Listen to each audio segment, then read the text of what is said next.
It's the clash of the big luxury sedans. The Audi A8 versus BMW 7 Series versus Mercedes S-Class. Drivers buy it, for example, for a long distance travel to drive on their own. Companies order it for chauffeur services. And also governments buy, or receive the big sedans for very important persons. Nowadays, the big luxury sedans also have competition from the big luxury SUVs because they offer a high seating position in the rear, unlike the sedan seating position, which is quite low, but also cozy and often combined with optional fold flat seats. With their high-end sedans, the manufacturers show off their technology and their expertise. In past generations, only those cars received the technology highlights. Nowadays, also their compact vehicles get all the latest stuff, sometimes even a little bit earlier than the big ones, which is of course somewhat good for the customer. But sticking with those here, which is the best? Let's dive deep into the subject and enjoy these three cars together. Watch, listen, and later tell us which one of those has convinced you most.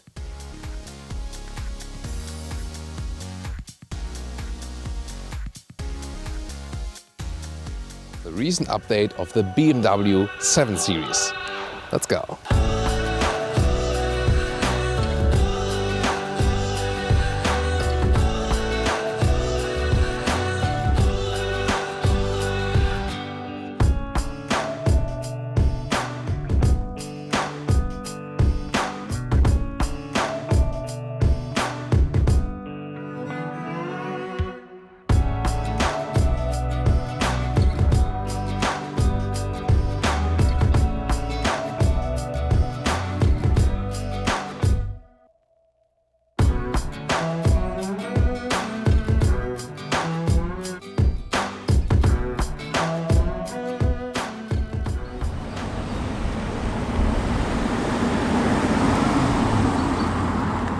Indeed, when you see this one here for the very first time, and especially on the first pictures or so, it looks so massive, and it is massive, this new double kidney. However, if you see it here in real terms, then you somehow get used to it, and then you see it still does somehow fit to the vehicle. They have not only put the double kidney bigger, but also the whole front grille is 5 centimeters higher, by the way, that the proportions do work. And you can see here this, this falling structure inside those fins. It also matches directly the line of those headlamps that come with adaptive LED standard and optional with this BMW laser light, and with 600 meters high beam range or limited 300 meters in the US due to regulations. This is the long wheelbase version, the G12 with 5 meters 24, 206 inches or 17 foot 2. The internal code G11 stands for the short wheelbase version, that then would be 5 inch shorter or 14 centimeters shorter. This long wheelbase version is the standard version for the 7 Series for the USA. We have 20 inch rims, those ones are the biggest ones that are available, pretty massive, but they definitely fit to the vehicle. If you want a little bit more comfort, you can also go for a little bit smaller rims, but then again, this car features air suspension as standard, so that does even out that pretty much. Slight change to the tail lamps right there, and they're very sculptural, also with a 3D effect. They really stand out just a little bit. And a chrome strip right across the vehicle. The 750 Li, the L stands again for the long wheelbase version. Then in the lower part, those exhaust tips here, the outer part is just cosmetic. Real exhaust are on the inside, and we'll soon also on the interior see how this 530 liters of boot capacity will play out. This one is the normal unchanged one. The plug-in hybrid will have a little bit less.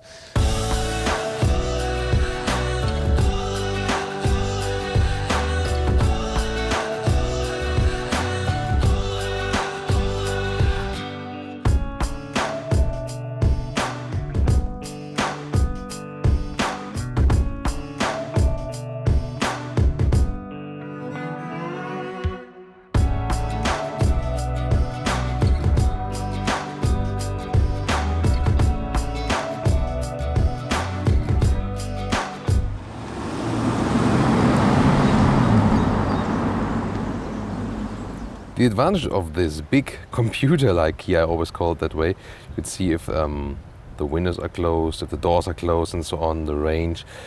But I always also prefer the slimmer one that is also available or is also coming as a secondary key when you pick the big one. So keyless entry, of course, also available. Put your finger here to close it, put your hand in there to open, and solid door closing sound. And there should also be a soft close. There we go. This is also an option. Interior overview. You have this infotainment screen in 10.25 inch and digital instruments in 12.3 inch. Always comes like this. And again, you see this symmetric design. You've also seen it, the door entry caps. I really like that this one mirrors the lower part right here and it forms one unit right there. Interesting also as for the climate unit, it is somehow digital. You have those knobs still and it's very, good to control. Also a pretty thick knob still for today's cars, but while driving it's so easy to control that then. And then you have those screens. They look pretty fancy also for the seat heating and the seat cooling, which can be activated at the same time for a wet winter day, for example. Oh, there's also this perfume button for the ionization. Then first of all ionization, and then you can add some perfume here if you like, but I rather like to keep it clean in the interior also as for the scent. So what's happening in this top area here? First of all, my favorite BMW wing lights at the top part right there. Still like this feature. And then there's a nice fabric cover here for the panoramic roof in the front. You can also open it and you maybe see those small dots, and it's also better visible in the studio episode because those ones are illuminated from the side and then those dots are illuminated at night and form a star ceiling, so to say. I'm a very important businessman. That's why I'm here. So let's begin here with the top roof. There we go, to open it, and has the same illumination than in the front. So at night there goes the LED light from the side and then will illuminate those small dots. That's very beautiful. And then I've set this co-driver seat at the moment to the driver's seat length. So this is the legroom you still have when tall people are sitting in the front. This one, however, is still the long wheelbase version. Our friends in the US will always get this one. In Europe, the standard 7 Series is the short wheelbase version that will then have like a legroom just like this. So yeah, again, the package is bad in this vehicle. So considering the length of the vehicle, it's not so much legroom you have, but of course in the long wheelbase version, there's ample of legroom. Then there's an additional control here. So you can leave it in there like this and do the same things all over again, or also change the climate comfort. But you can also put it out like this. There's also this small device that helps you getting it out, and then you can also change the interior lighting here with the ambient light and so on, change the color of the ambient light. There's, by the way, also this new massive interior light. It's only activated at night, so we can hardly see it right now. I wonder, well, that should be very bright and also while driving. Then this one here today is the 4.4 liter V8, 530 horsepower, 3.9 seconds is the acceleration figure to 100 kilometers or 62 miles an hour. I've been using this here in the X7, in the X5, in the 8 Series Coupe, in the 8 Series Convertible. And well, so far, in those SUVs, consumption was always about like 14 liters on 100 kilometers. And that's about 17 mpg US, 20 mpg UK. So yes, it does consume a lot of fuel. You just have to be aware of that. Those 6 cylinders are more fuel saving, because also for the 7 Series you can get the 3 liter inline 6 cylinder, single turbo, 340 horsepower. That is then the 740i. Again, this one here, the V8 750i, 740i, then the 6 cylinder. And with the 6 cylinder petrol engine, had about 9 liters on 100 kilometers consumption here with the 7 Series. So that's about 20 mpg US then. So a little bit better, I think, considering the size of the car, you can also live with that. And now a look at the plug-in hybrid. As I said, now a 6-cylinder instead of a 4-cylinder. You can also see it in this visual graphic right there. All the orange components you see in the background are the ones that belong to the electric drive system. Here the 745E. 394 horsepower output from a total system and 50 kilometers of pure electric range. And that's also quite realistic. We can also open this box. They will recharge it. Again, 3.6 kilowatt. And it takes about 4 hours then to recharge it completely. But again, your plug-in hybrid, when you plug it in overnight or so, it's full the next day anyway.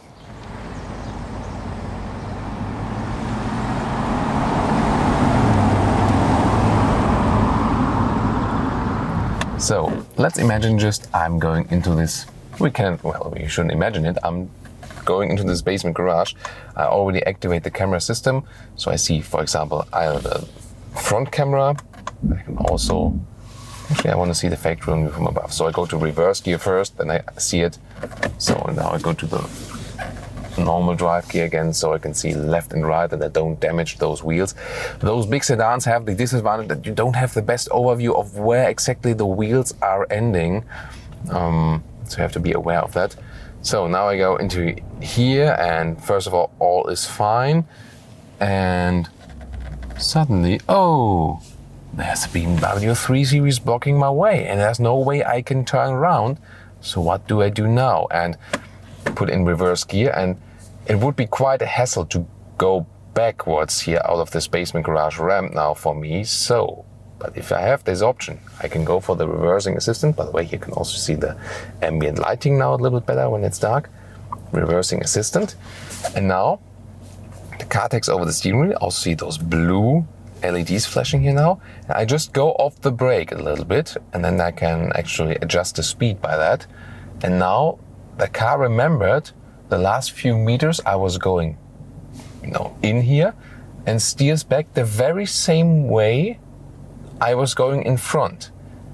It's a little bit scary. I still watch those wheels at the side and so on, but it works quite flawlessly. It's really amazing. And again, it's definitely easier than you would do it yourself.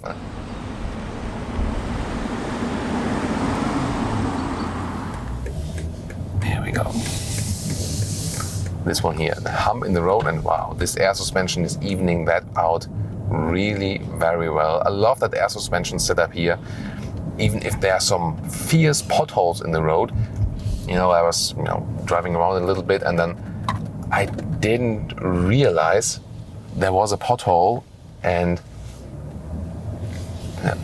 oh wow, that was a big hole actually, and the air suspension evened it out that well that it didn't really realize how steep it actually was. So that was very well done. So now we go further, and this V8 gives me a lot of confidence, so I don't have to hammer it all the way. That's not really necessary. Even if you drive it slowly, you feel that there's big displacement. You can just gently play with the throttle and it's totally fine power-wise. That's, I think, one of the cool things. Then again, the consumption is definitely very high. But then again, you have a lot of power, of course, when you really want to have it, when you release all that power. Again, I think it is nice to drive, and yes, it is more fun to drive than these smaller engines. However, you always have to think about, is it worth this higher consumption figure? And if you think about, just economic reasons and all the ecological reasons, then I think it's not really worth. And also the extra price, the V8 is really high in the price.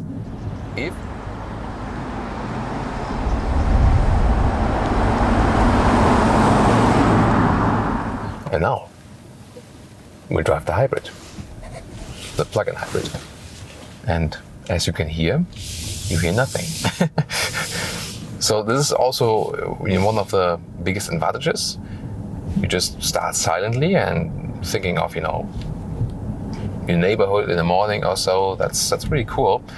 You can also set the car in the menu up in a way that the electric only drive is always the standard at startup.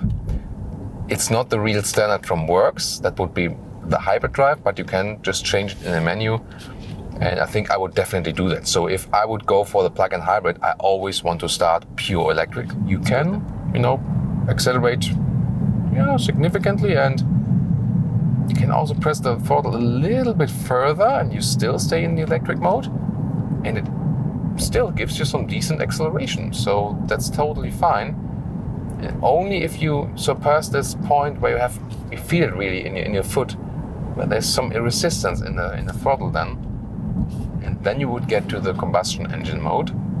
So let me drop back just once more and show it to you. And now when I floor it out, took a while. Maybe you could pick it up. I mean, the engine is really silent in here. It's very well insulated from the cabin. But just then after, a second and a half, the combustion engine went on and then also gave me some additional power.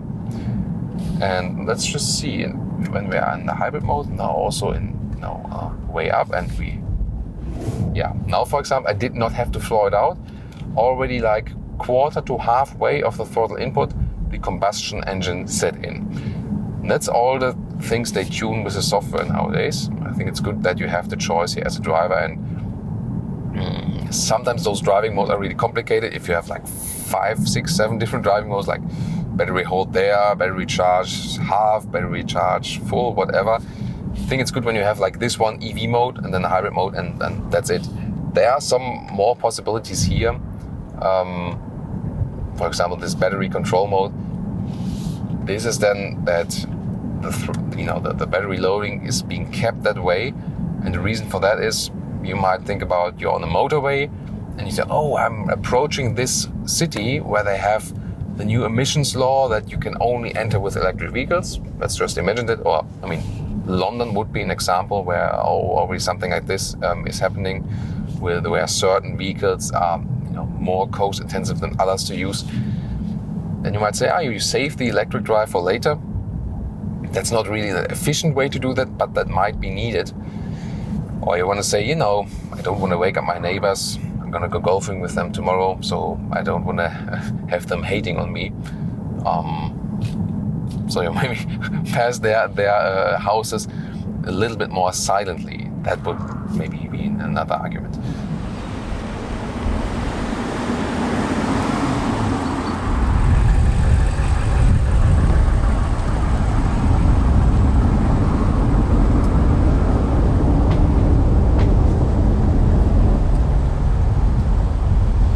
The biggest change is, of course, the front double kidney.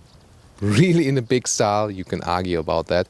I think when you see the car in reality here now, it doesn't look that massive as it would be just on the first picture. So I think it does somehow fit to the vehicle. It's also their top of the lineup car, together now with the BMW X7 that also receives this huge double kidney. Other than that, of course, pretty comfortable in the interior. The package again is not that good, so you could have more space considering the length of the vehicle, but since this is especially the long wheelbase version and also standard 7 Series in the US, of course you still have ample of space left. You have to decide about that.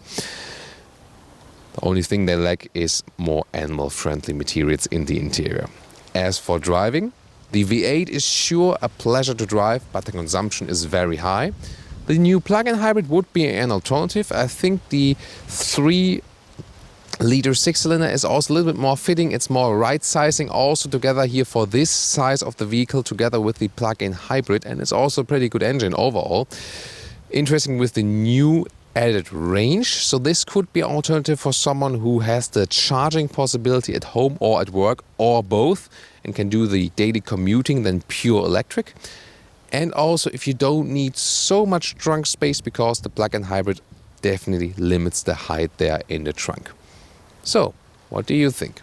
Of course, especially for European customers, the diesel is still very interesting because it's a very efficient one, especially here with the BMWs and really low then in consumption. That could also play a role if you're especially traveling long ways with that vehicles. The all-new Audi A8.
The headlights come standard with LED.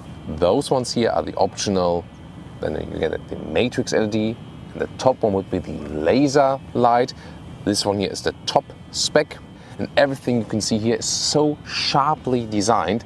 So it is somewhat traditional on the one hand, but then again with those sharp edges and very clean design lines, also has a lot of elegance. The rims, they go from 17 to 21 inch. This one here is a 20-inch rim. Again, you see sharp design lines floating from the front to the rear, playing with light and shadow, very neatly done. And then a classic sedan line. They have dropped it a little bit, although they gained some headroom on the inside, so they played with the materials there. In general, if you would look underneath the surface, they use a material mix, 25% stiffer from the chassis if you compare it to the previous generation. It's a permanent all-wheel drive, and the usual setup is 40% of the power in the front, 60% in the rear. Can adapt a little bit, maximum to 75% in the front, and in the rear maximum to 85%. Also, there's a rear axle steering available. If that is equipped with the vehicle, the rear axle can move either 5 degrees across, that is possible, so at lower speeds. And if you go for higher speeds, then it would be maximum of 2 degrees parallel with the front wheels. First of all, this horizontal chrome strip, that was very important to them, that it goes all the way through the vehicle. Also the fake exhaust tips here, they put it there that they can design the vehicle in the very same way, no matter which engine they're actually using. Those ones here above are also organic LED. This is also new with this very vehicle.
It is still a fairly low, sporty seating position when you look in the front.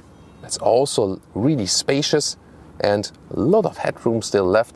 1.86 m or 6'1". And of course, electronic adjustments in all levels here. You have seat massage, everything you could possibly dream of. The seat massage, by the way, is activated just with a hotkey. So many horizontal lines here, this matte aluminum, then again, so many straight lines right there. And then this one floating line with so many black glossy elements. They look great when they are clean. However, they are prone to scratches and also prone to fingerprints, of course. The digital cockpit is standard equipment, and it looks, of course, amazing now with this marina in Valencia, the setup here when we see the blue water. You cannot get any analog gauges anymore. Then 2 screens right there. Is 10-inch and 8.6-inch.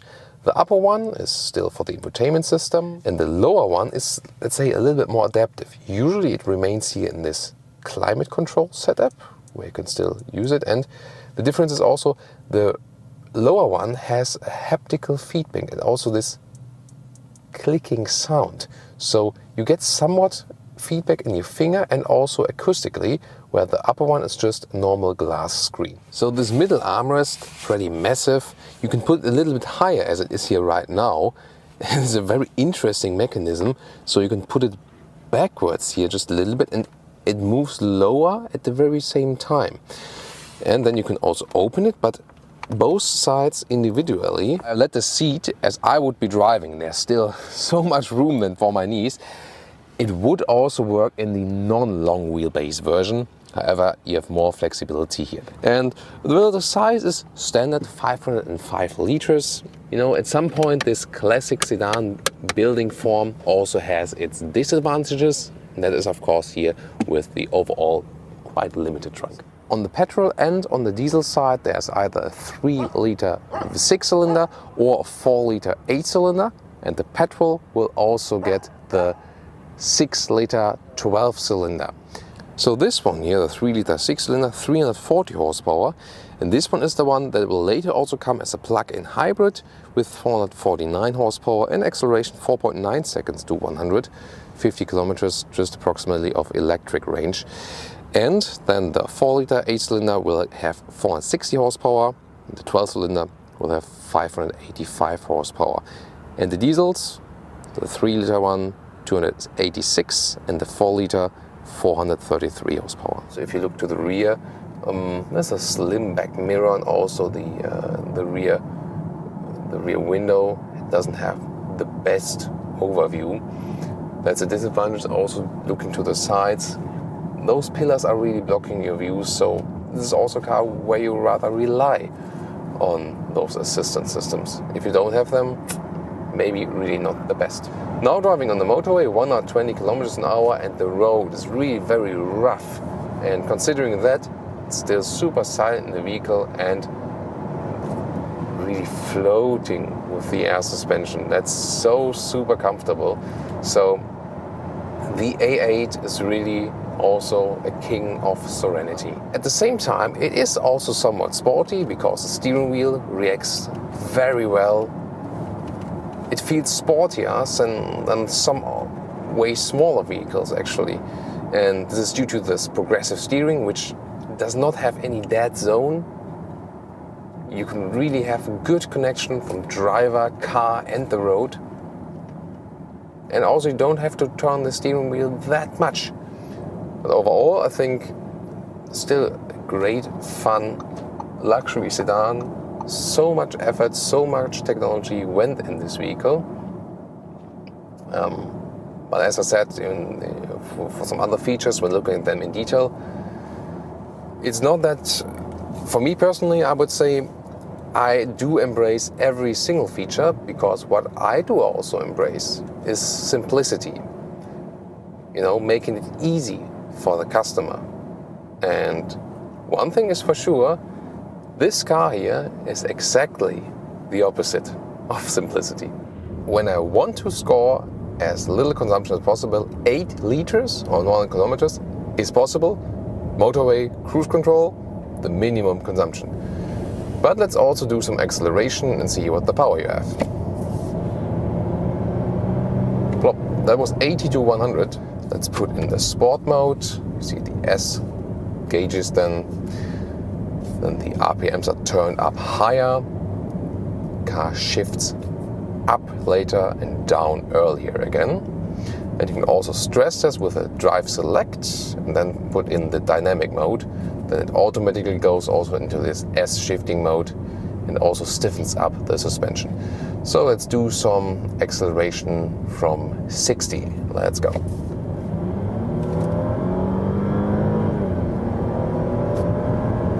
$115 already. And you maybe heard it also in the dynamic mode.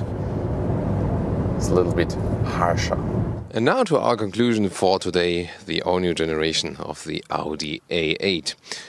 So, first of all, from the exterior, a really sharp design, a classic sedan for sure, but with a lot of elegance and modern features. Rather an evolution than a revolution. The interior is really way different than the previous generation, all digitalized. You cannot get any analog gauges, for example, those 2 new big screens. They got some very interesting solutions there for sure. For example, that you can type in the address very comfortably with the second screen, those stuff for example, or that this is a solution of the screen where you can still quite comfortably enter or change the temperature. However, you also can think about or discuss, is it maybe too much? Is it too complicated? I would really like to see your remarks of that in the comments. It offers a very superb comfort in the interior to the extent of a classic sedan, because a classic sedan is, when you really look at the whole concept, not necessarily the best as for the comfort also for being chauffeured in the rear.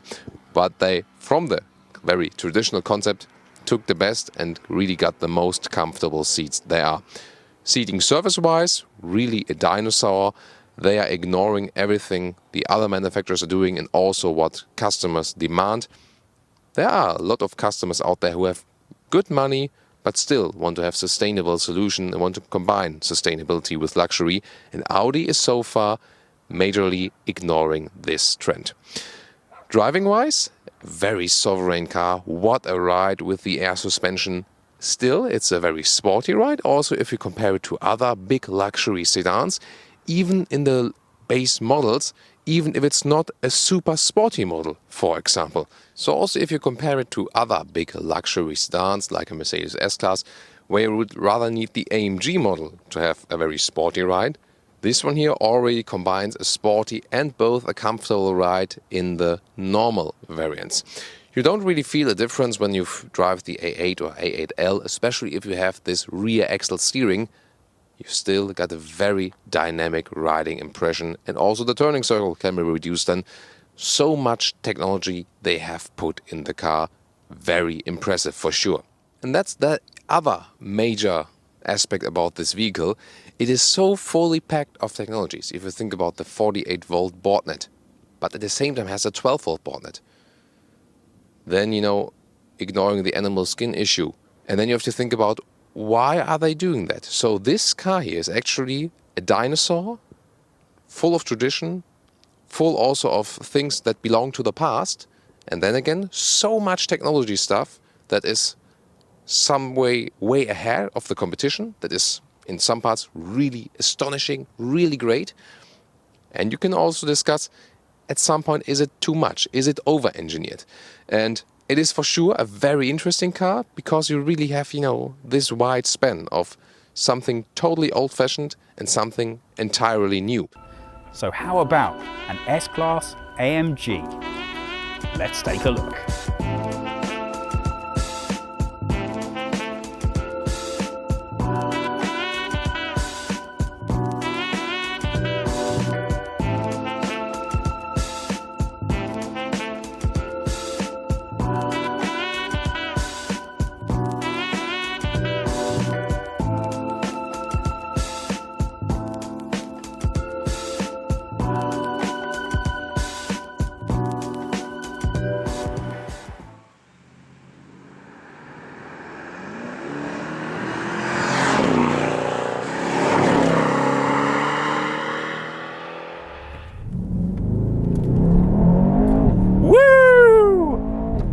Oh my word, that is absolutely fantastic. Obviously, as with all the other new Mercedes, we have a discrete covering plate for the sensor array over here. These really massive air intakes, which clearly are very important to the functioning of the brakes, I'm a big fan of. So the headlights are one of the nice new features, and as you can see here, we have 3 eyebrows on the S-Class, just to let anyone know who's driving ahead of you that that's what's behind them. Obviously you can't see them so well right now, so you have to take our word for it, they look pretty good in the dark. Starting down here, the big muscular flank really showcases these wheels fantastically, and of course you have the gold of the AMG caliper really standing out. As we start to move backwards, you get a sense of the size of this flank. Now this car is actually 5 meters 25 in length, or 17 feet 2. That's not enormous, but it's plenty big enough. Round at the back, we have classic AMG twin exhausts. They look really nice. The whole of the rear shows off this color beautifully. This is Allanite Grey Magno. Obviously that's a special color for this car. It really does look nice. Now, when you're traveling around with your super friends, you're going to need a little bit of space to travel, not just with your kids, but also with your weapons of choice. You've got to make sure that your friendly, helpful assistant has room to store them in the boot. Let's see if there's enough room for our mega death ray. Well, come on, it's an S-Class. What did you expect? Of course the boot's big. There's more than enough room to fit any kind of luggage you could want back here. But probably if you need more space than this, you can have your butler bring it along later in your other Mercedes.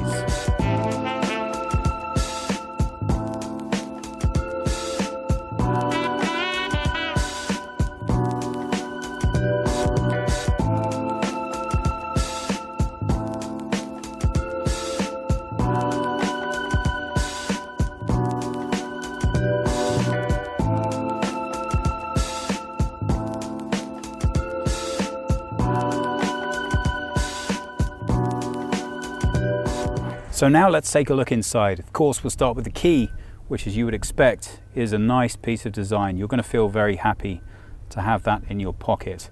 And of course, it's keyless entry. But before we actually get in, I want to show you what made me fall in love with the S-Class all those years ago. I know it's not a new feature, but it still gives me a big kick. When you design an expensive luxury car, you need to make sure that everything about it feels right. And that's why all other cars try and imitate that noise. The weight of the door closing is just fantastic all by itself. But what made an S-Class an S-Class for me was this. So your first experience of any car is going to be with the door handle. Well, it's plastic. Bit of a disappointment, but honestly, that's more or less every single car that you can buy today.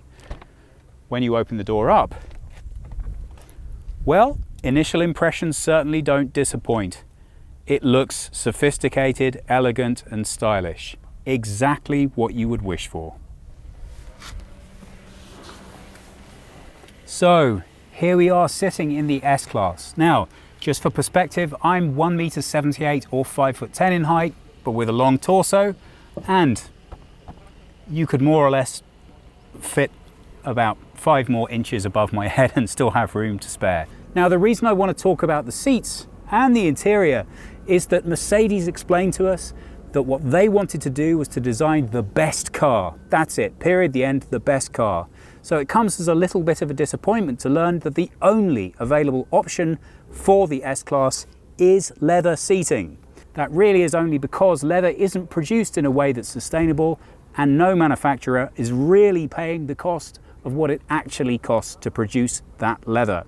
So my point would be, come on guys, it's not until you offer an alternative that people will start buying it and getting behind it. So okay, that's my complaint over. We've got cup holders down here and they're a little plasticky too, but at the end of the day they have to be designed for drink spills, so I can live with that. And after I've gotten over feeling a little upset about the plastic key tray, don't worry, I can hide it with more of that beautiful veneered wood. We have a whole new steering wheel for this car. Might not sound like a big deal, but it's a nice feature. Look at this. We have slightly flat sides and a flat base.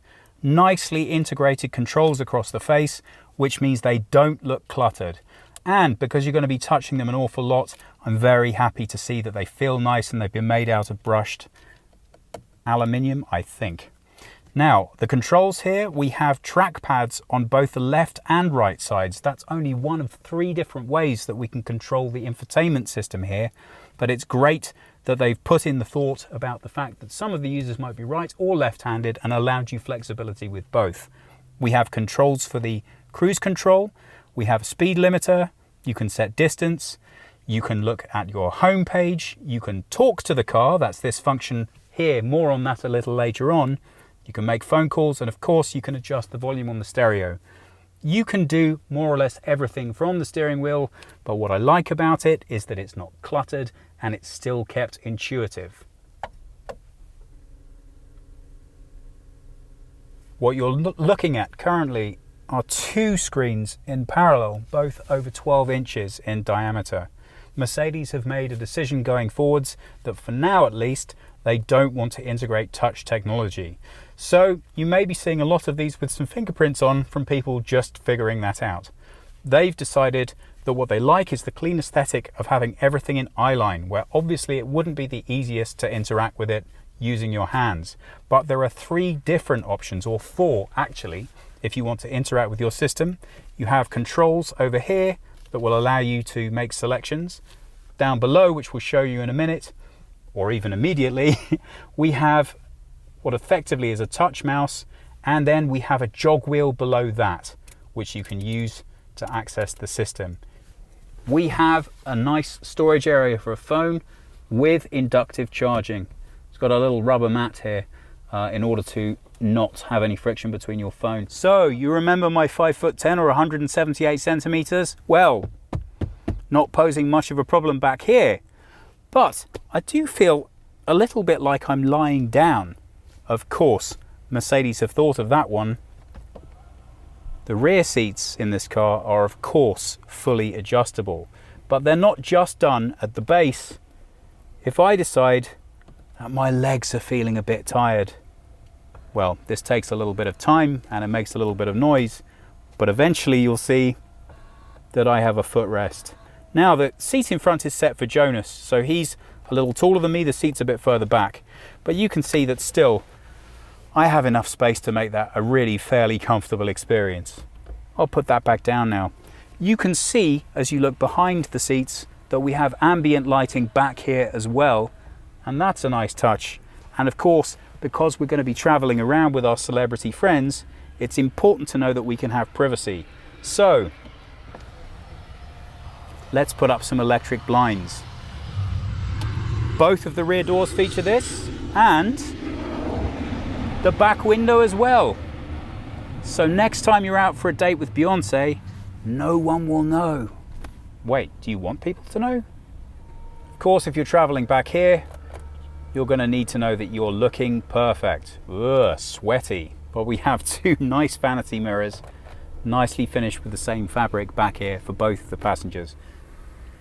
Well, this contains rather a special feature to my way of thinking. Look at this. Notice anything about it? It has a blue tint, so you probably think, that's just the glass they've used, right? Wrong. It's automatic. I can change the tint with one touch of my finger between clear for nighttime use or shaded for day. So I still get natural light back here, but it's not going to hurt my eyes. Off we go. Woo! Oh my word. That is absolutely fantastic. I really hope that you had the opportunity to hear the sound there. Obviously you couldn't feel the acceleration, but I'm pretty sure you could see my face. However much fun that looked, it was more, I promise you. It delivers that power so perfectly. The engine designers have told us earlier on that they've gone to an extraordinary amount of effort by way of applying the turbos, that there is no turbo lag that you experience in this car. Yeah, designers talk. You often think that there's a little bit of a difference between what you're told and the delivery of the product. Well, I can honestly tell you that is not the case here. If you want to know how it feels to accelerate from 0 to 100 in 3.5 seconds with zero turbo lag and no point along that curve of being disappointed by the delivery of the power, this is the car that you need to try. Before we came away for the test drive of the S-Class, Thomas and I had a discussion about the cars that we produce as Autogefuel and how he would like to proceed in future in terms of us looking at some of the more realistic engine options because they're more relevant to lots of our viewers. Well, we talked about that with the S-Class, but really with a starting price of 90,000 euro, I just don't know that pricing is the primary consideration of anyone who's looking to buy an S-Class. So for me, it only made sense to go for what I consider to be the most exciting car in the lineup, and that is the S63. Now, that has a starting price of 160,000 euro. Don't forget, I said starting price. So, if you're going to want to get one nicely equipped, you better have about enough money to decide if you want a second house or a car. That said, you do get an awful lot for your money. This is the fastest four-door car that you can buy, with the exception of the Tesla Model S in its insane mode. Actually, I don't think that's what they call it, but that's what I call it. The only other car that does the same speed as this car is, guess what? The E-Class. And guess why? It's because it has the same engine. But this car is significantly heavier, actually 115 kilograms heavier. I'm trying to remember what that is in pounds. I think it's around about 40. So that's not an inconsiderable amount of weight. But in the meantime, what it means for us is that we have a car that will deliver 0 to 100 kilometers per hour in just 3.5 seconds. And in a car that's as good as an office in the back, you can transport 4 people around in absolute luxury. That's really quite impressive. We also have lane guidance systems, which mean that the cameras are tracking the white lines both at the side and in the center of the road. and that's actually keeping the car in place. Now I do want to show you that, so I'm going to do something that of course you're not supposed to do in a car, which is take my hands off the wheel, only so that you can see the car driving and you can accept that the steering is being controlled by the car. So what I'm going to do is keep my hands off the wheel. They are of course close enough I can put them back on if I need to. The indicator has started flashing a yellow warning sign to me, telling me my hands are away from the wheel. Now let's see what it's going to do. Now it's red. Now it really wants me to put them back on. Now it's going to bleep, and it's going to do that for a little bit. I put my hands back on. It's time for the sum up and to tell you what we think about the car. Well, with an S-Class, talking about pricing is a little bit redundant. But this car, the AMG, starts from 160,000. We haven't got a price out of Mercedes for what this one goes for because we have all the bells and whistles, but you shouldn't be surprised if it's closer to 200,000. Everything about this car delights you. Well, you know, except for that one thing I mentioned earlier. Everything about the way that it handles, the way that it drives, and the way that it feels really is just pure pleasure. Now, whether or not you think that spending the same amount as a house on a car is something you can justify in your life, I'm going to need to leave up to you. But I've really enjoyed driving it around. I think Jonas has too.